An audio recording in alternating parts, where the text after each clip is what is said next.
and he's here to do some business with a big iron on his hip. Big iron on his hip. In this town there lived an outlaw by the name. Hey, what's up everybody? Welcome to the channel. Welcome to a brand new video.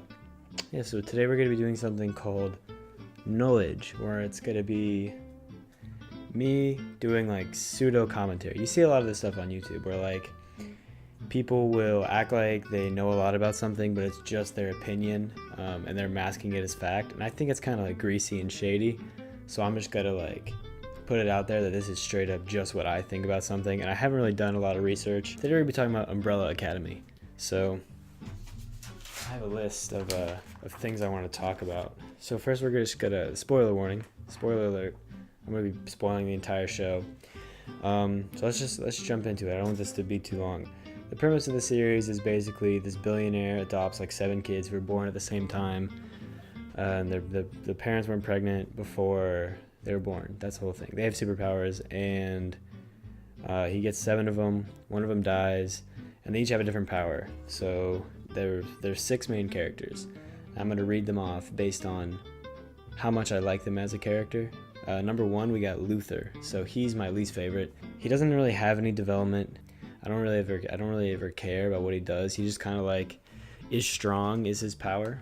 Next we have Diego, who like I never liked him. Episode by episode I was like, oh, like maybe like there's a lot of elements that could make him cool. He's like a vigilante. He used to date or at least like sleep with the like DA. So there's a lot working there, but like he's kind of just weird. Yeah, his character doesn't really make any sense, and he's just kind of like there to like stir the plot. Next we have Allison. If she says, I heard a rumor that this happened, then like you'll believe that that thing happened. Mimi, you're being so annoying. She also like it talks about her daughter the whole time, and you see her daughter like once. All these characters feel like they don't really have a point besides like 3 of them. And so we're gonna move on to the next character that I think has a point, and that's 5. He doesn't have a name, he's just 5. He can teleport, and he teleports into time, sees the apocalypse, and comes back, and that's why the story happens, because he sees the apocalypse and he wants to stop it, right? His character was very frustrating because he goes back in time to save his family, but then he refuses to talk to his family about anything that's gonna happen or how they can help him or stuff like that. But then at the end he's like, they're my family, I have to save them. It was just kind of lazy to say that, like, oh, he wants to be a lone wolf. And then I guess I'm gonna put Vanya next. Her power is that she can kill everything. It's not really explored like what her power is. It kind of like it has something to do with music or sound. I don't know, it's not really fully developed. She caused the apocalypse by like going crazy, but her story is one of the best in my opinion because she was always shunned because no one thought she had a power because like the billionaire figured out her power was like awful. So he like locked her away and told her he didn't have a power, which is another thing because there are flashbacks where she remembers that she has a power, and like she remembers like breaking the glass and getting locked in this chamber to like silence her powers or whatever. Why didn't she ever tell anyone that? Why is that like just brought up at the very end that she has all these flashbacks about having a power? It doesn't make any sense at all. Yeah, okay, next we move on to Klaus, who is my favorite character. His power is that he can talk to dead people.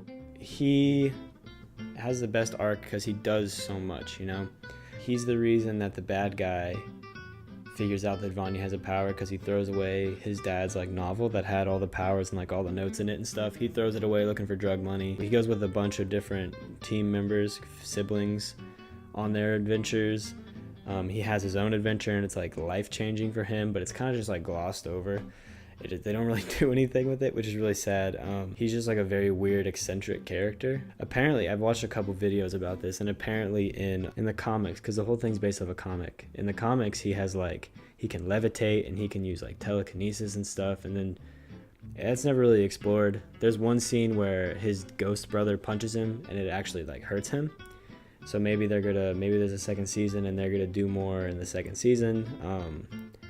But hearing more about like how cool he could be made me a little bit upset because he doesn't help the team. He doesn't help save the world. He just kind of is comic relief or a side character or something to that degree, but he is the most interesting of all of them because of what he goes through. The whole thing is super slow.